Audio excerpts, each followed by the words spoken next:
Well, the Los Angeles Department of Water and Power issued a news release noting that last Friday at the Inyo Mono Alpine Cattlemen's Association Spring Tour Dinner Meeting was held at the Tri-County Fairgrounds Tallman Pavilion. The meeting included updates on information relevant to ranching interests at the local, regional, state, and federal levels. Staff members from the LADWP were in attendance and announced that DWP plans to spread 30,000 acre-feet of water in Long Valley starting this coming May. Now, in a statement shared by LADWP staff at the dinner, Senior Assistant General Manager of the water system, Rich Harrisick, said, quote, "It's been a great year for rain and snowfall in California after recent storms in the eastern Sierra snowpack. 180% of normal as of March 8th. LADWP continues to work on its operational plans and is preparing for the upcoming spring runoff. Efforts are already underway with water spreading starting in Inyo County," end quote. Now, that news release states that, consistent with past practices, LADWP plans to provide water to its lessees based on DWP operational needs. In prior years, when the Eastern Sierra runoff exceeded the capacity of the aqueduct system, LADWP spread water to its leased lands in the southern Mono area. This was the case during the 2017 record precipitation, when as much water was spread as the land could handle.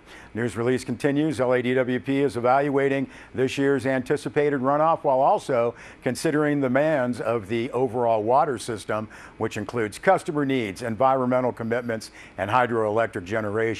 Now, taking these factors into account, LADWP, that news release says, is committed to maximizing the beneficial use of runoff water to the fullest extent and working with its lessees and ranching community to use water efficiently. In order to keep residents and partners of the Eastern Sierra informed of the steps being taken to manage runoff, LADWP will continue to issue additional updates as conditions and operations progress. Well, this week, President Donald Trump signed into law S-47, the Conservation Management and Recreation Act, which overwhelmingly passed in the Senate and the House last month. Representative Paul Cook, our local representative out of Apple Valley, attended the signing ceremony at the White House. The legislation designates approximately 18,000 acres of existing federal land as the Alabama Hills National Scenic Area. Now, this restricts large-scale projects such as renewable energy generation while preserving all existing recreational and commercial uses of the Alabama Hills, such as filming, hiking, mountain biking, rock climbing, hunting, fishing, and authorized motor vehicle use. Those are unaffected.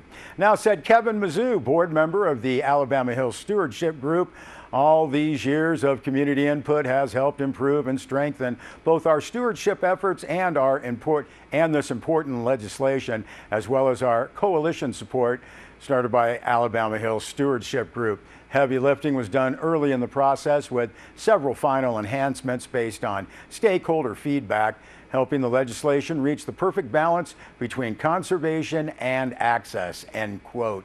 Now, the Inyo County Board of Supervisors been enthusiastic in its support of the bill, voting unanimously to endorse the legislation and traveling repeatedly to Washington, D.C. to lobby for its passage. Said Matt Kingsley, 5th District Inyo County Supervisor, "We are excited to see the cooperation and hard work of local stakeholders finally coming to fruition," end quote. Now, Friends of the Inyo, local public lands advocacy group, has been a critical partner in this legislative journey, beginning with the Alabama Hills Stewardship Group founding board member and current secretary for Friends of the Inyo, Mike Prather. Mike Prather wrote the initial legislation before handing it off to federal legislators, with most of his initial draft making it into the final legislation. Friends of the Inyo work closely with our local community, including the Alabama Hills Stewardship Group, to bring protection to the geologic wonder of the Alabama Hills, Prather said. "We saw that the future required more effective management in order to head off a slow decline in the area's beauty," end quote. We have posted those news releases on our website, sierrawave.net. Well, a massive search for a missing Marine Corps First Lieutenant Matthew Kraft, 24 years old, from Washington, Connecticut, First Lieutenant Kraft, 6 feet 1, 185 pounds. He had a planned itinerary of a 195-mile Sierra High route.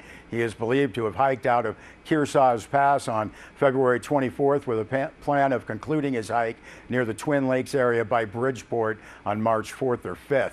Now, cell phone forensics initiated by the Mono County Sheriff's Department showed that Kraft's last phone activity was in the Independence area.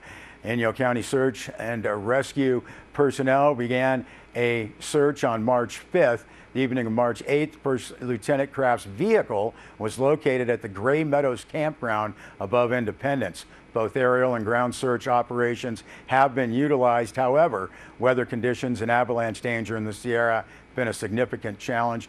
We've posted the latest releases we've received on sierrawave.net.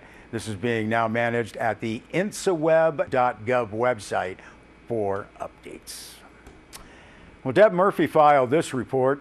More than 150 burros, 7 mules, and 9 horses were removed from the Wild Burro Rescue and Preservation Project in Olancha. Project operator Diane Contis has been arrested. Inyo County Sheriff's Department conducted the seizure. Rescue took 2 days to move the animals to a safe location where they were given veterinary care. Now, according to Mark Myers of Peaceful Valley Donkey Rescue in San Angelo, Texas, conditions at the Olancha operation were indescribable.